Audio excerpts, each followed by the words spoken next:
Je pense que tu écoutes aussi beaucoup la musique des jeunes venus. Oui. Et est-ce que tu as remarqué qu'il y a un changement dans la création musicale? Ils sont en train d'apporter des sonorités de chez nous de plus en plus dans leur afro-pop. Alors, ça, oui. c'est ça. Est-ce que tu l'entends? Oui, je l'entends. Mais je l'entends peut-être de manière plus large. C'est-à-dire que les sonorités, évidemment, qui viennent du Cameroun, oui, mais qui viennent de l'Afrique en général. Vous savez, aujourd'hui, quand je suis au feu rouge avec quelqu'un, j'entends une musique. Le gars, apparemment, il est français. Hein, c'est-à-dire que, mais la musique qui sort de sa voiture, là, je me dis, mais attends, mais c'est pas possible. Mais l'Afrique est en train de coloniser. Mais ça a des sonorités qui viennent d'ici, qui viennent d'Afrique et tout ça. Je me dis, il y a un grand mouvement. Il y a quelque chose qui se passe, ouais. Et qui est évidemment aussi camerounais. Et avec des artistes, j'en ai rencontré certains se présentent à moi. J'écoute toujours ce qu'on me... Voilà.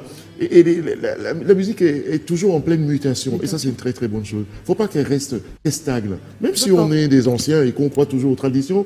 Mais les traditions, aujourd'hui, il faut les mettre toujours un peu au goût moderne. Sinon, on passe pour un dinosaure. Oui. Ouais, même le jazz, il a muté. Le jazz, il était jazz fusion, jazz funk, jazz rock, jazz, et tout ça. Donc un jour, Makossa fusion, Makossa, voilà, et Bikuti fusion, et voilà. Le mouvement, par exemple, des têtes brûlées. Oui.